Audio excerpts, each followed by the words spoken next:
Good morning. You're listening to Retake Our Democracy, a weekly Retake Our Democracy's weekly radio show, Conversations About Justice, a 30-minute show that airs at 8:30 a.m. each Saturday morning at 8:30 a.m. On KSFR 101.1 FM, your Santa Fe public radio station. And I'm Paul Gibson, the host of Conversations About Justice.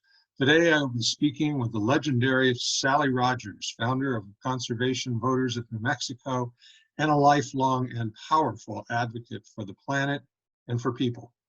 We will get to Sally in just a moment, but first, a few announcements. Last week, we spoke with Vicki Harrison, the former director of Common Cause New Mexico, who a bit ago was promoted and now works at a national level for Common Cause. And we hadn't spoken with Vicki for some time, and so we brought her back. She had paid pretty close attention to the Roundhouse and had a lot of interesting things to tell us about some of the big wins and a little bit about how bills were killed. Some of our bills and some of Common Cause's bills were faced challenges in this last session. The week before that, we ran a rerun from last April. It was the very first Zoom show. It was an interview with Philip Shepard, who has developed a meditative practice focused on restoring the connection with our feelings and not letting our thinking drive our relationship with the world. It was a fascinating conversation, and I really hope you caught it. If you're driving around town today and only catch part of this radio show, you can catch it and all of our shows at retakeourdemocracy.org. Just hover over on the homepage, the Actions and Events page, and then click on Retake Conversations. So before we get to Sally, I want to acknowledge that we are conducting this interview on stolen Tewa land, and to thank our Tewa neighbors for being such good stewards of the land. I also want to let folks know that Retake is hosting one of its Zoominars on April 7th at 6 p.m. It's a conversation with none other than the premier pundit on New Mexico state politics, Joe Monahan. You can sign up for the Zoominar on our website. It's also under the Actions and Events menu, but there you've got to look for Zoominars. Finally, Retake Our Democracy is launching a 501c3 tax-deductible organization called Rethink Our Democracy. And we now have a menu bar in the Retake Our Democracy homepage where you can get more information on Rethink. But in brief, it will focus on taking a far deeper dive into a range of transformational policies, model programs, and legislation that we have researched from other communities, other states, other nations. And we're going to be rolling out briefs on each of those issue areas and use them in interim hearings at the Roundhouse so that we can educate the legislators. We kind of figure it's about time for us to start coming to them with ideas rather than just reacting to theirs. So you'll want to look out for that information at Rethink on our website, our Retake Our Democracy website. So let's get started. Welcome, Sally. Glad to have you here. I'm delighted to be here. Yeah, it wasn't easy. We had some technical glitches yesterday and then again today. So I always like to let our guests introduce themselves. So if you can tell us a bit about yourself and how you came to be an activist and the various shapes that activism has taken. Well, I think probably my activism started when I was a little kid, but I just didn't know it at the time.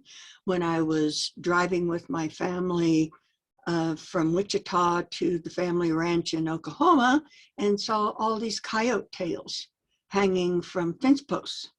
And I asked what that was about, and I was told that coyotes were very bad and there were bounties on them and people displayed them on fence posts. And then the next summer, when I spent that summer on the family ranch, I connected some dots. No coyotes, boy, were there rats and mice and all sorts of things in the chicken house. And they had like, I don't know, 200 chickens and a bunch of turkeys and things like that. And I looked at that experience as the beginning, but the real beginning in terms of my life is in 1968, when I first knew about the biologist Paul Ehrlich. And for folks who don't know that name, I cannot recommend more strongly that his books are the beginning, or could be the beginning, of self-education. And educating oneself is always something I wish everybody would do pretty much every day. That's interesting. So I'm sure you were paying close attention to the start of the regular session and even the special sessions. What is your reaction? How did you feel the legislature did in this session? Well, looking back over from my first legislative session, which was 1970, they did remarkably well in the context of that time span. Things were, I hate to keep using cliches, but here's another one. It was historic simply because of the pandemic and the way that anyone was able to interact, including legislators themselves. And some part of that I actually liked, because it was kind of nice to be able to attend committee hearings rather than standing outside, because the Capitol building is too small and there's never enough room. That's definitely the case. I'm making sure my timer is going. So what did you feel about environmental bills? Did you feel like the environmental bills did well? Yes and no. It depended on the bill and the chamber, as is always the case. In general, progressive legislation has a tough row to hoe in the legislature. This session was unique in that respect. And there were some changes that were really good. The number of women legislators, for instance, in the House, that's remarkable. The fact that there is a woman president pro tem in the Senate, those kinds of changes I could only imagine decades ago. But the bills that attracted the opposition of corporations, the folks who really don't have public interest at heart, but their bottom line is what is important to them, that influence is beyond what it should be in a democratic society, and too many times it prevailed. And what about specifically in relation to environmental bills? How did you feel like, what were some of the environmental bills you were happy passed, and what were some that you were disappointed didn't make it? Oh, I'll just talk about my biggest disappointment, because it goes back to my own personal beginnings, and that's the failure, just through a means that I find abhorrent, which is never scheduling bills because the chairman doesn't like it. That was the constitutional amendment on what we came to call the Green Amendment. And telling bad stories on myself, I made a mistake in the 1970 legislature, because I thought I was doing something good, and then I learned to my horror that I'd made a big mistake, and that was getting a constitutional amendment passed in the legislature and voted on overwhelmingly by the public that I thought gave us the kind of protections that the Green Amendment would have had it passed.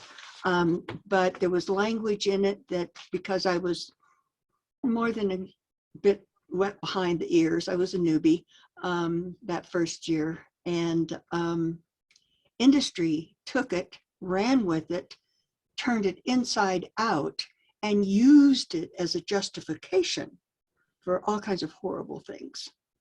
So for me, undoing the constitutional amendment that's in our Constitution now, is a very high priority for me. That was just perfectly horrible that that did not make it. And it There were was a number of, conservation. I'm sorry. Wasn't it in judiciary that it Yes. sat? Yeah, Yeah, judiciary looked to be the Senate Kill Committee. yeah, yeah. This time it was, no question Yeah, about it. right. Um, so HJR1 aside, and are finally being willing to invest in our early childhood system, it seemed to me that the legislature and the governor were sort of reluctant to use much of its reserves to address pressing infrastructure, broadband needs, and they created studies and agencies to look at those problems, but didn't put any money into actually doing the work. How did you feel about that? Is that something you observed? Yes, I agree. Part of me understands that because our revenues have gone up and down. It's been a roller coaster kind of time, and I can understand the hesitancy, except that we have our reserves are ginormous. They just are. And Mm-hmm. we should have had more invested in those efforts, especially broadband, I think. Mm-hmm. Mm-hmm. Well, the pandemic certainly revealed the extent to which, especially in rural communities and Oh, tribal yeah. communities, their access to broadband is critical. And native communities. Right, right. So I want to remind our listeners that it is at times like these that KSFR is more important than ever, offering timely news and alerts and a wide range of programming to keep you sane while you're holed up at home. And thankfully, we're starting to get close to where we're not as holed up at home. But for those of you who can afford it, please consider making a contribution and to KSFR. You can just go to ksfr.org, click on the donate button or the support button, and make a donation. Just consider it your ticket for admission to some great programming. And I know some of you out there have been receiving your relief checks, and so maybe you can make that a part of what you, if it's your intent to donate a bunch of the relief check, and you're able to do that, then this would certainly be one cause to consider. ksfr.org, click on the donate button. So today I'm speaking with environmental activist Sally Rodgers, and so we're going to get back to her. One of the things that Retake is taking a good look at is how the culture of the Roundhouse is shaped to a significant degree by the Legislative Finance Council and Legislative Services. Is this something that you have observed? Oh, yes, yes. And how does that play out? Things have changed in ways that I don't think serve the public good. Because I'm apologetic immediately for sort of jumping around, but these things all tie together. The fact that we don't have a professional legislature, it doesn't meet year round. Not everyone has paid staff to be able to research bills.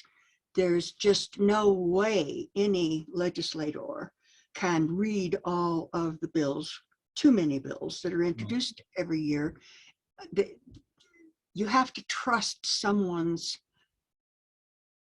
recommendations too often. And I know personally legislators who have fought against this for years, but haven't gotten very far with it. And the one place that legislators have, as soon as they're sworn in, are told that they can trust is the analysis that's done by the LFC. Mm-hmm. And there's a document produced called FYIs and FIRs, what am I saying? And I've used it for years. Everyone's used it for years. This is a place you think you can go to find out what's good and what isn't so good and what the financial impact might be on a bill. But I've observed of late, some of that is not the way it was in years past. And it's going in an ungood direction. What specifically direction are you talking about? Well, you're getting an injection of opinion. Now, there's nothing wrong with opinion if it's in the right box, Right. but when it's supposed to be an analytic opinion, um, and and people rely on that to be able to make important policy decisions, that's not good. Mm-hmm. Mm-hmm. We And, have, go ahead. and sometimes people who should be asked to submit analysis that's included in the FIR Mm-hmm. aren't. Right. It's interesting because I know that one of the things I wrote about when the Energy Transition Act was first introduced was that the Attorney General had said that this would remove the power and the authority of the PRC to regulate. And, it was right there in bold letters and stuff from the Attorney General, but no one paid attention to it. It was interesting. And then this session, in relation to the public bank, I don't know how close you were tracking that one, Sally, but they had a committee, and the committee, it was the House Appropriations, just latched onto the FIR and said, you're asking for an appropriation of $50 million. And there was no appropriation sought, none, not a penny. They were asking the State Investment Council and the tax and revenue, what is it, there's a tax reserve fund of billions of dollars. And that they were asking for $50 million to be invested from that, not appropriated. And so, it shouldn't have even gone to House Appropriations because there was no fiscal impact. But that was latched onto, and it was tabled by a 15-to-1 vote because everyone believed what the FIR said. Yes, And, because when there's misinformation and there's not an alternative source of information, then legislators, not meaning to, but very often do the wrong things. right. So, given kind of the modest successes that we achieved in such dire times, what do you see as the best form of advocacy that's operating out there today? And where do we need to try new things? What advocacy strategies are most effective in influencing legislators and passing good bills? Well, could I ask you a couple of questions Sure. before I answer? Okay. Do you retake or the member organizations, the many wonderful organizations that participate with retake, do you guys do questionnaires before elections? Yes, we do. All of the groups do? Well, Retake does, and I know Adelante Progressive Caucus does, many of them do questionnaires with candidates. We don't do as much of it as we could, and actually in your mentioning that, that's a good idea, especially when we're talking about primaries. I mean, I don't feel like it's as essential when you've got a Democrat running against a Republican, but if a Democrat lives like a Brian Egoff, for instance, his district, he touts it as being the most progressive in the state. Well, then you would think that in his questionnaire, he would support bills that are progressive. And so having him go on the record for doing so, and then you could hold him accountable, I guess, for votes. But, with so many of the legislators, it's not the votes that kill, or with so much legislation, it's not the votes that kill bills. It's the chair who doesn't, hear it in a committee. Things like that is where more of the bills are killed. So in that context, I'm taking it, you think that a questionnaire is one of those tools that advocates should utilize. Oh, absolutely. And let me, if I may, say a bit more about that. Sure. One of the values of a questionnaire is just simple information. And even if the response isn't the response that you hoped for, that tells you, the advocate or the voter, that maybe this guy just doesn't know enough about it. Maybe Mhm. they have been given the wrong information in an FIR. They have a misbelief. So that kind of can outline what your work is or what your work should be. And you can also identify, even if it's a person that's an incumbent and they always, or 50% of the time, vote wrong. It's another opportunity for people in that particular district to talk.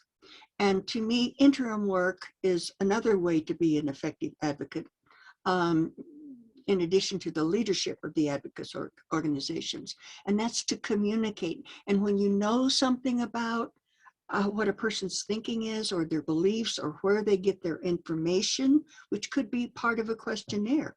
Mhm. Where do you get your information? What do you rely on? Who do you trust? Who you don't trust for information? You know, if they listen to Fox News all day long, then forget it. But, you know, being able to say, have you thought about this as a source of information? It's a way in, and finding that way in, which is the way you get to a majority of a vote, whether it's on a committee or it's on the floor, is really being, you got to do it. Mhm. Well, one of the things we did do, and I'd be interested in your thoughts on this, was, and we made a mistake. We thought that the problems in this session were going to be in the Senate, because the problems have been in the Senate all along.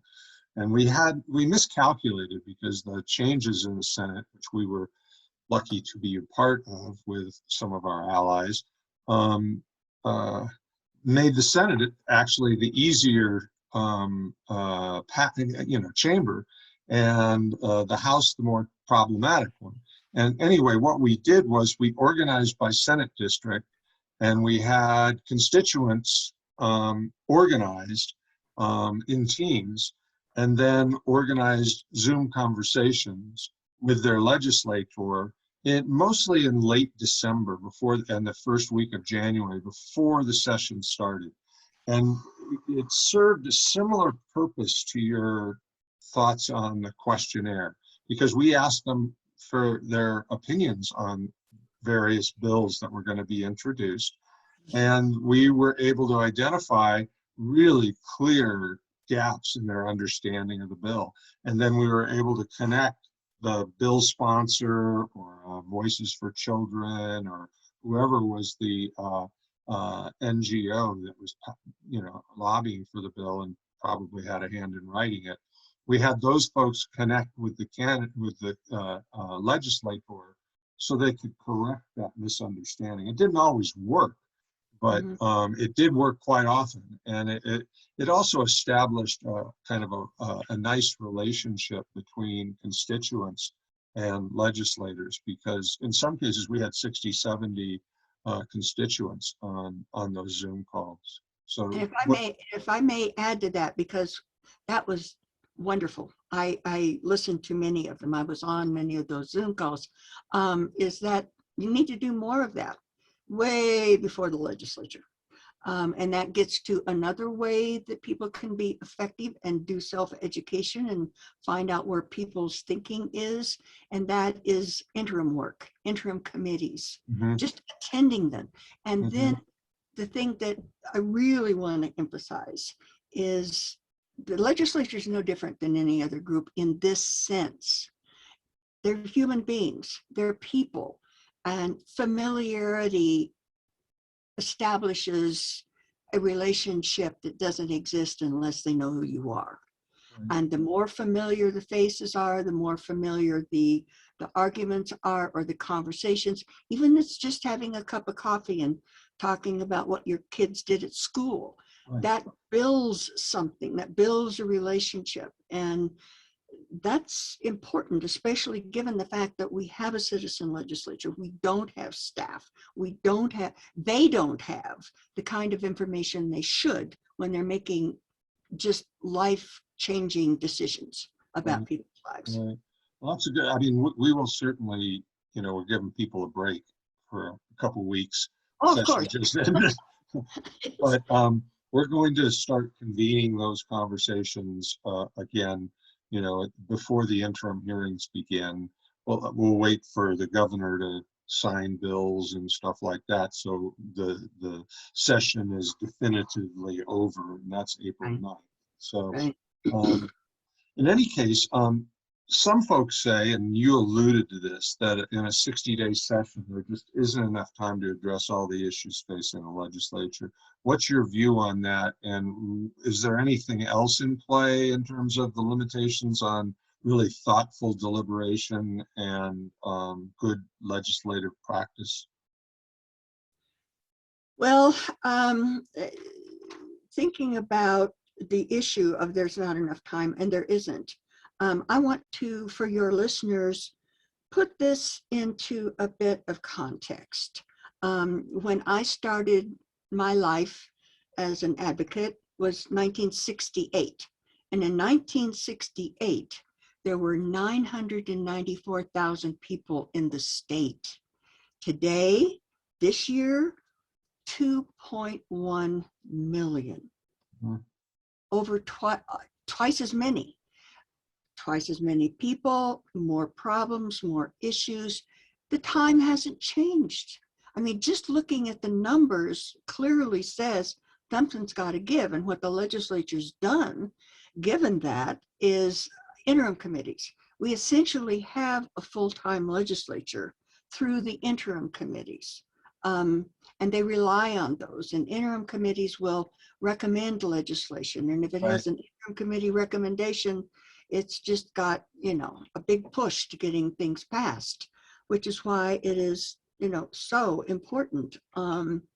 So we, and the other thing that I think it was worth mentioning was in the context of what we're looking at now is what the CO2 was in the air the year that I began, 1968, at Mauna Loa. And folks, if you don't know about Mauna Loa, Google it, read it, learn something. In 1968, CO2 in the atmosphere was 323 parts per million. In 1921, 416. And I believe 350 is now an organization that is active in the state as well as nationally. And we're way past 350, which is where it's safe. Again, using words that it's an emergency, it's a crisis. Mm-hmm. Well, we've got a few more questions we want to discuss, but we're running out of time for the radio show. And so I'm going to sign off on that and say goodbye to our listeners. And I want to thank Sally for being here with us. And we've got about 3 or 4 other questions that we're going to ask and discuss, but that'll be on the podcast. And you can get to the podcast by going to retakeourdemocracy.org and clicking on events and actions and events menu on the homepage, and then click on Retake Conversations. And this interview will be posted there by 10 in the morning on Saturday morning. And if you're listening to this radio show, you don't have to be told that it started at 8:30 and ended at 9. And so I want to thank our listeners for being here, and we'll be back next week with another tremendous guest, I promise. Again, thank you, Sally, and we'll be back to the podcast in just about 5 seconds.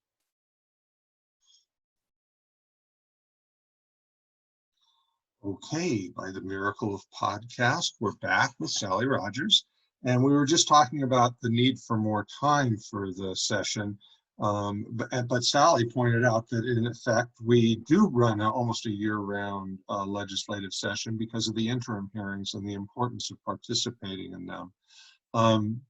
One of the other things that, even if you do, they do get a lot of business done in the interim sessions, they still have X amount of time in a 30 or a 60-day session to deal with what often is over 1,000 bills introduced.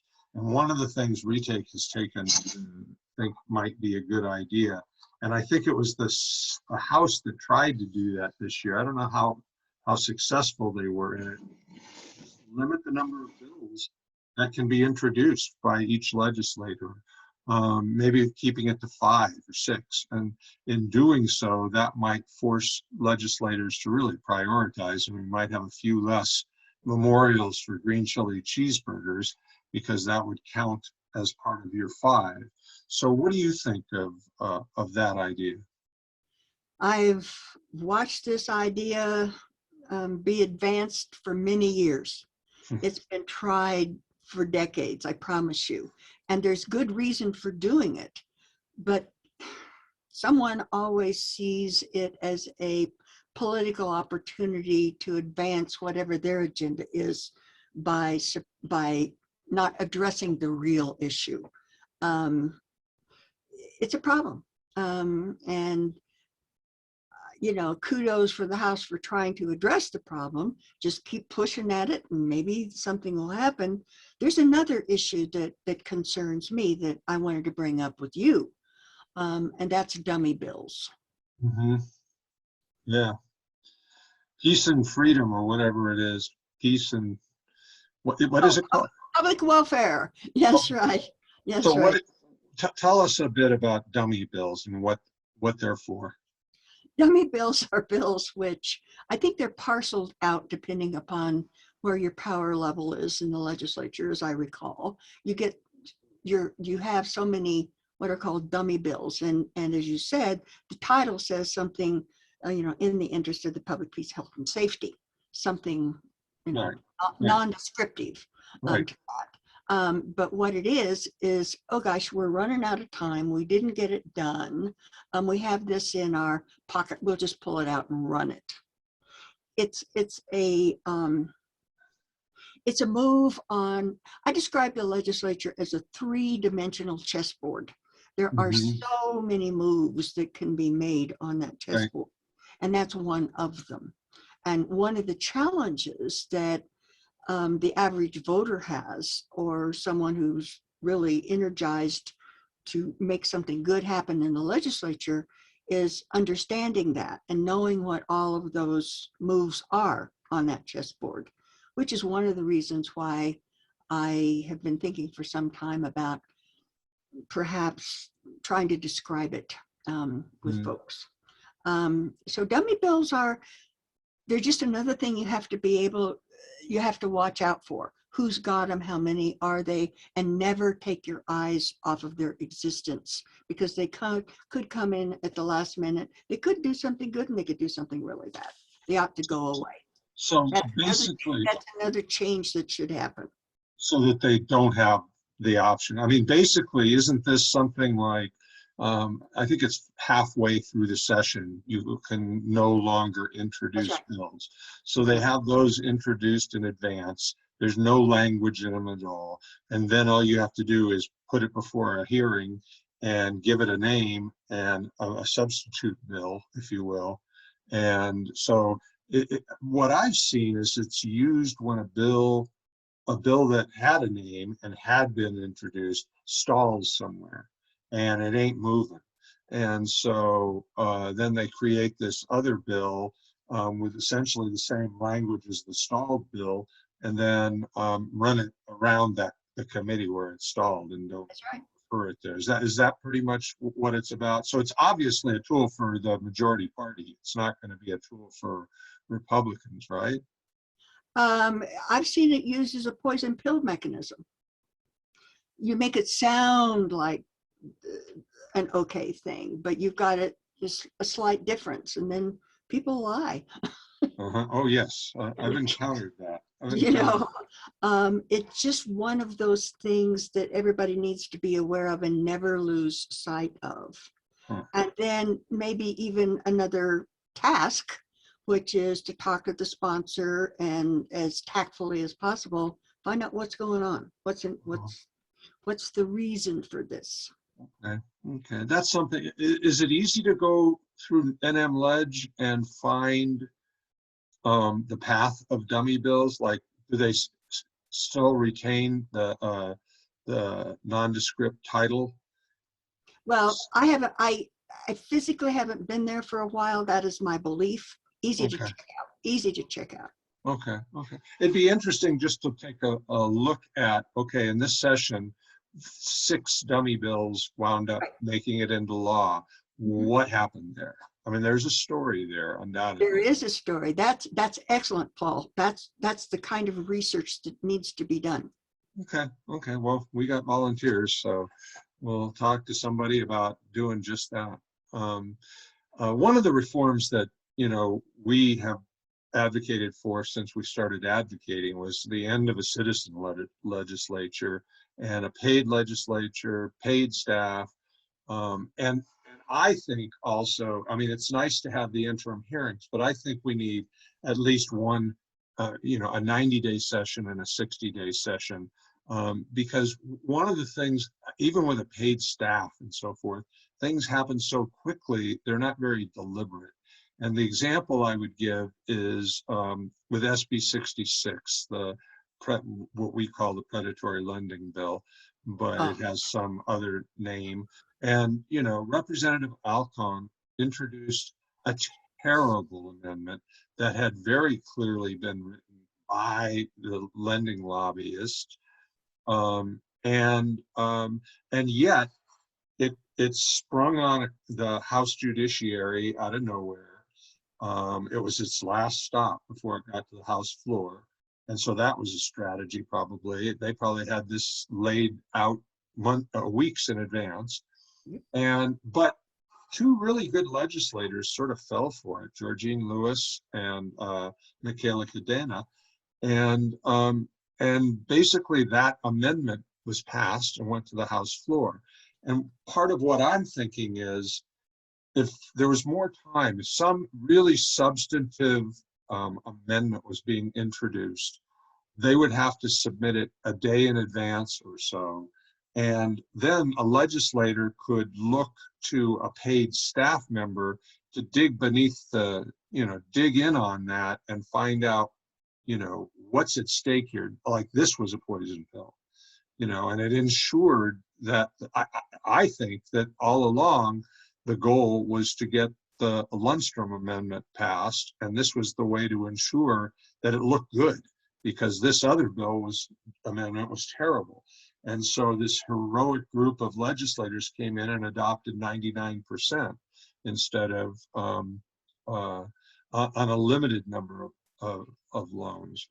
So would more time and paid staff, would that help address these kinds of situations? that would help, but you need to always have something else as a backup or as an alternative. And using that bill in particular as one goes kind of back to the relationship thing. I don't know if the two good legislators, what kind of relationship they have with, for instance, Fred Nathan at Mm-hmm. Think Mexico, because that was one of his most important priority bills.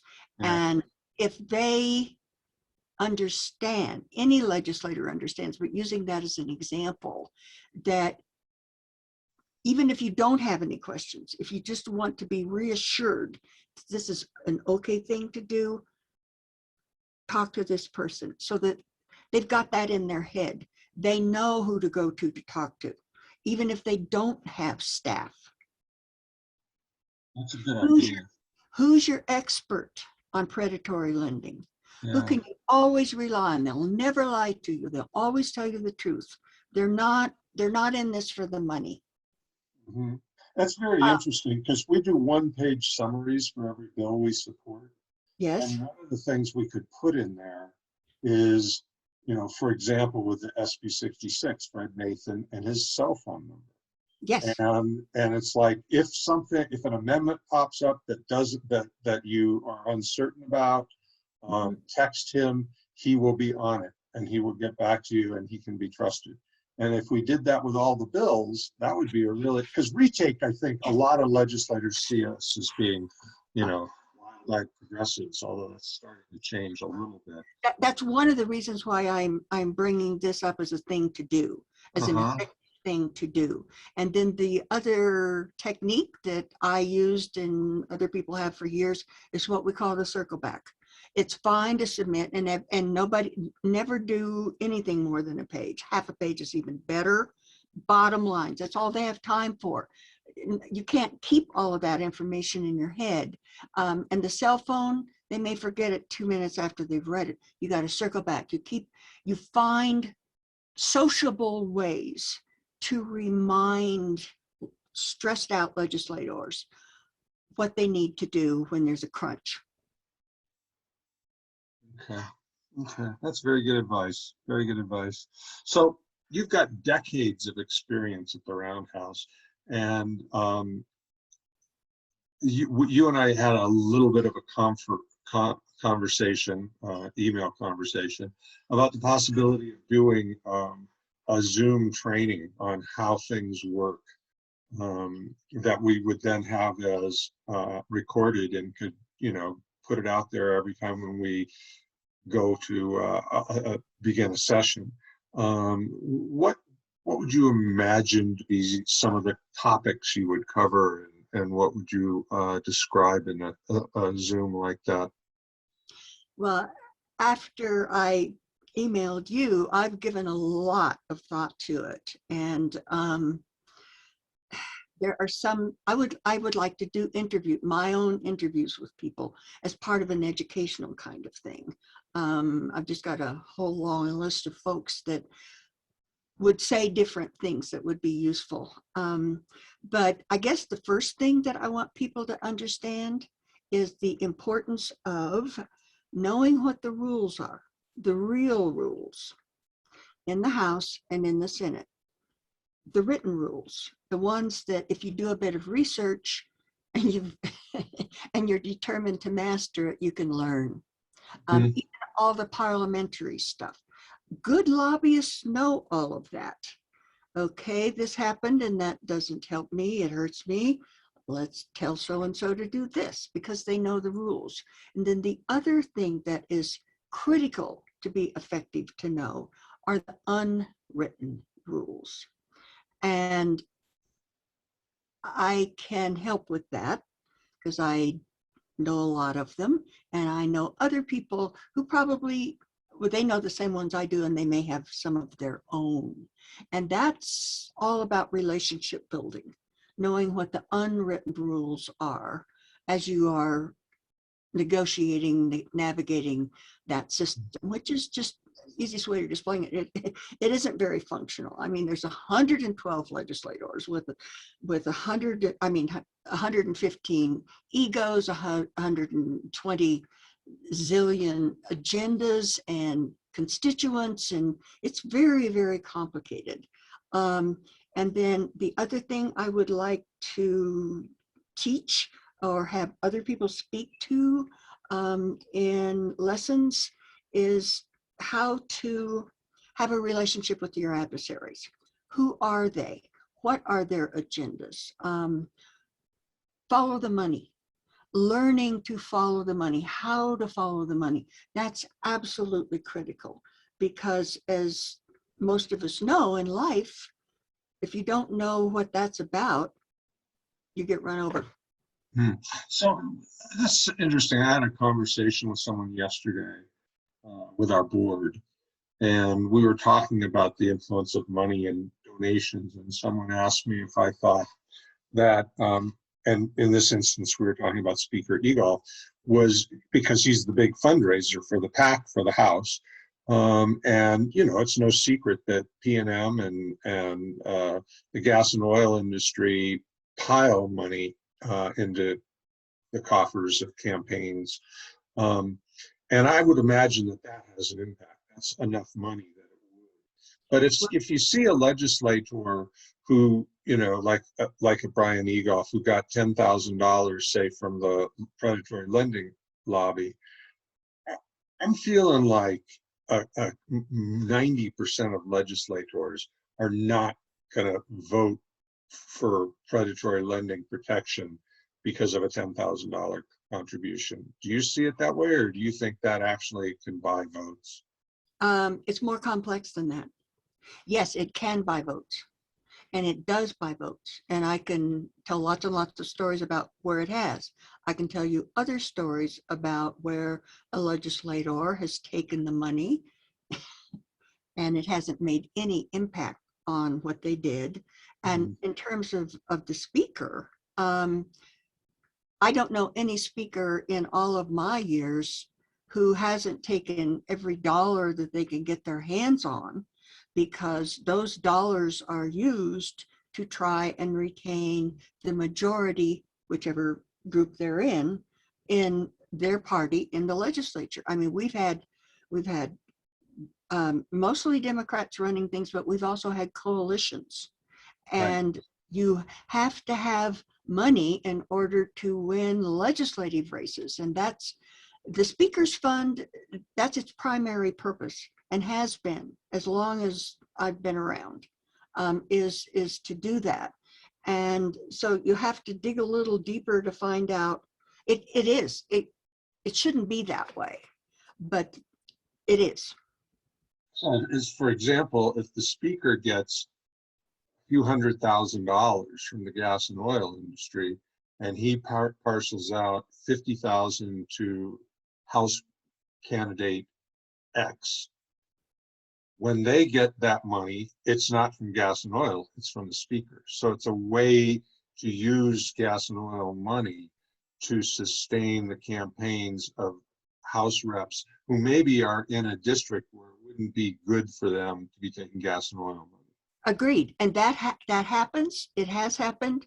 And the way things are, it will happen. We don't have Mhm. public financing. But there are other instances where it has been put to good use, even if it's Mhm. from a bad source. Right. Right. Well, one of the other ways I think the lobbyists work are effective, which I think actually is maybe more important than the money itself, is the you talked about the importance of relationships. And so they have relationships because they keep coming back, coming back. They have dinner with these. I mean, they didn't have dinners this year, but they have dinners with the legislators. They have cocktails right after the session's over, or a day is over. And going back to SB 66, one of the things I thought I could see happening, because it was really clear that Alcon, it was really clear that Alcon did not craft that amendment. He No, didn't even know what it was. that's And so it was written by, so this is where I'm thinking Alcon is going, I'm really concerned. Maybe he's legitimately concerned about low-income people in his district who aren't near a credit union and can't get a good loan, so they may need something else. And I could easily see, oh, Joe's always he's a banker. He'll know. Maybe I'll talk to him and ask him what could we do about this? And lo and behold, Joe just happens to have the perfect amendment to let the lending industry just have a free hand. And Alcon just says, "Oh, great, thanks. I'll introduce it tomorrow." And that's where I really think that the power of the legislature. I don't want to think that Alicio Alcon was just was doing that on purpose. It was like, I have a concern. I'll ask one of my colleagues who I know really well, and they'll help me out. And they did. right. Um, you're right. And that happens all the time. And again, it's because of the issues and problems going with professional staff, um, year-round professional staff, like the LFC and the Legislative Council Service, and they're supposed to be the ones writing all the bills and the amendments to bills. I mean, I can tell you instances where all I had to do was ask a legislator, can you give me a little note to take up to LFC or give somebody a call, because I have language I would like you to use to amend this bill. I mean, that happens all the time. That's Mhm. part of one of the moves on the chessboard. But the other recommendation I'd like to make in terms of gathering information, you never know, Paul, when something you've learned is going to be helpful. You Mhm. don't always have to have a target or an agenda in mind for knowing something. Mhm. Something that I did for many years, and Mary Feldblum, and Mhm. Mary was one of the people who was a participant in it. because I've Mhm. known Mary from before her first year there. We had something we called the green and brown dinner.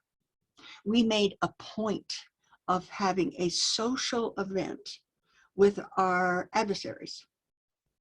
Mm. We wanted to get to know them, one, as people, learn how they think, how they reasoned, and just get them talking. It was a very, very helpful thing to do. Mhm, mhm. But do you ever see, I mean, I've just had a conversation with my wife about this, that I was thinking it might be a good idea for us to go and ask a few Republican legislators to organize a town hall in their community for retake. And we would come out and have a conversation with their constituents. And Yes. um, Roxanne's of the mind that all we would wind up with are people who would just, you know, verbally abuse me and not really be very receptive to our ideas. And I just kind of curious to see what would happen.